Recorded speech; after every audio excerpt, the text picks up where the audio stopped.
Cobb TV. Watch your life make sense. You're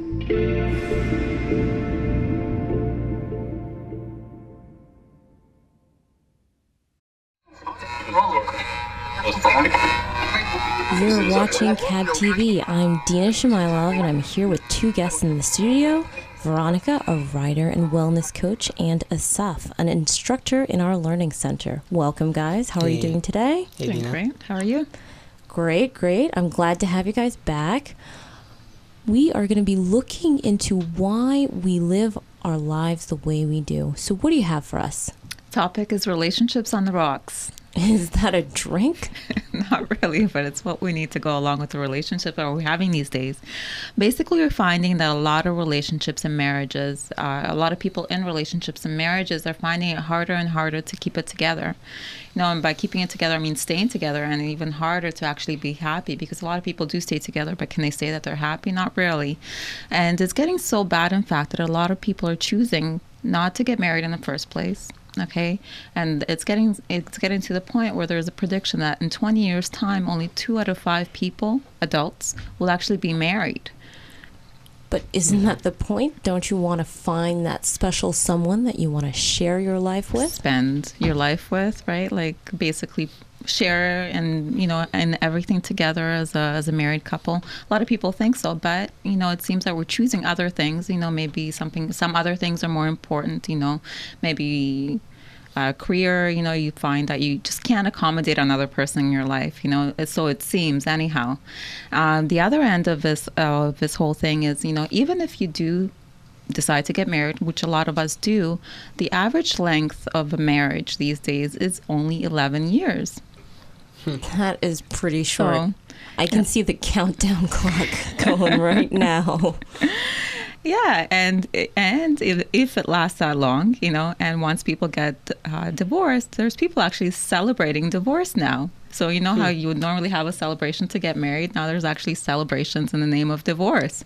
So there's this whole concept of divorce parties coming on the scene now. It's not surprising. I mean, that divorce has become more and more common. We already know it's at a 50% half of marriages that go through, you know. There's a good, you know, flip of the coin that you'll be out of it within a couple of months. You can always run out of it as soon as possible. So why aren't we staying together? Or we can't stand each other anymore? You know, I think first the fact that people are celebrating divorce these days is obviously showing how this thing has become a norm. But I think if we delve deeper into this and see why is it happening, I think it is because people are just afraid of commitment. Committing to another person and to share my life, my time, my everything that I am with another person requires commitment, and it requires a desire to do this.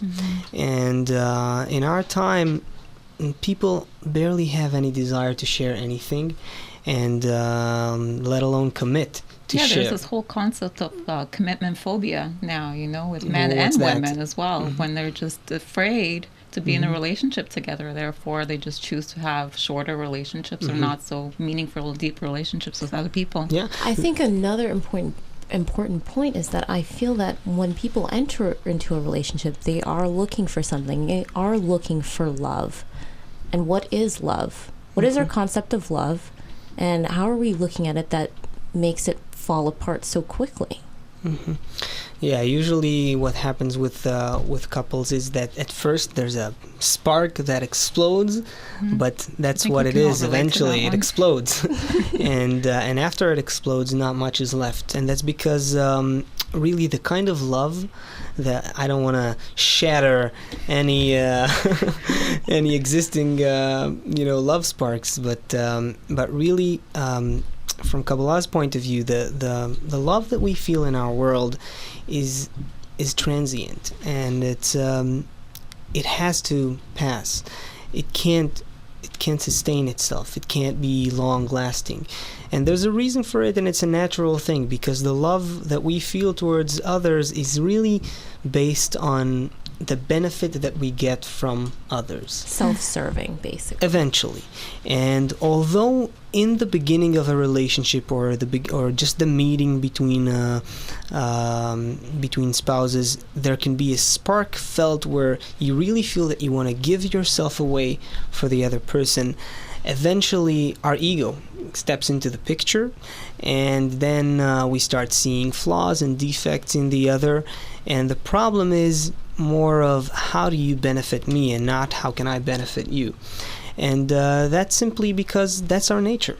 That's how we are. I don't think we only see flaws and defects. Obviously, when we get to the point of divorce, as I'm sure that many people have experienced, it is true and absolute hatred. The things that people do to each other. And it's funny, sometimes it's the things that you love the most at the beginning of a relationship you kind of start hating, once as time progresses.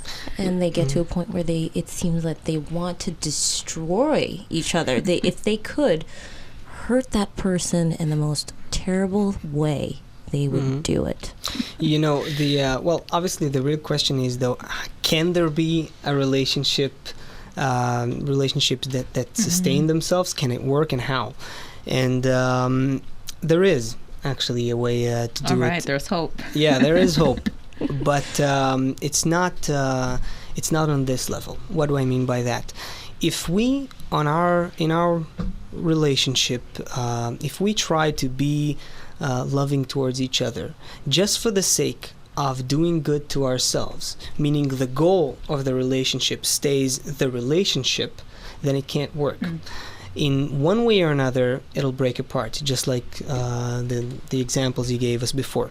In order for a man and a woman to actually be in a relationship that is long-lasting, they need to have a goal that is higher than the relationship itself, and then the relationship becomes a necessary condition for them to achieve that goal. They need to have a mutual goal that is above the relationship itself. And what Kabbalah explains is that kind of goal can only be a spiritual goal. It can only be a goal that unites them beyond this world. What does spiritual mean?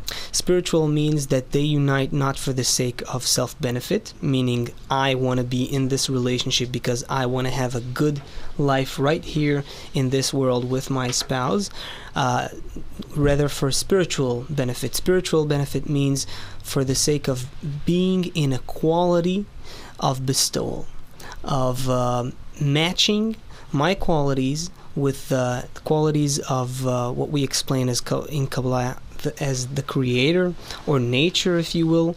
And nature's quality is of bestowal, of unconditional, complete love and bestowal. And there is a way to practice that between spouses if they understand the system that they're in, and that force and what it means, and they use their relationship as another element to do it, as another means to do it, and they don't keep the goal of the relationship in the relationship itself. And then it gives them, when you have a higher goal like that, it gives you also the motivation and the energy required to make concessions for each other, and so on.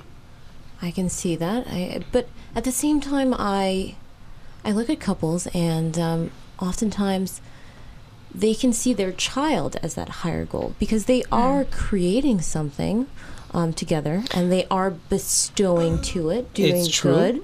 That becomes their higher purpose. It's true, and it acts like that because it's the same principle that I'm talking about, that I was talking about a minute ago, and it does work. And usually it saves couples. It saves a lot of couples when they're in trouble, or they're in a situation where even their marriage is about to break.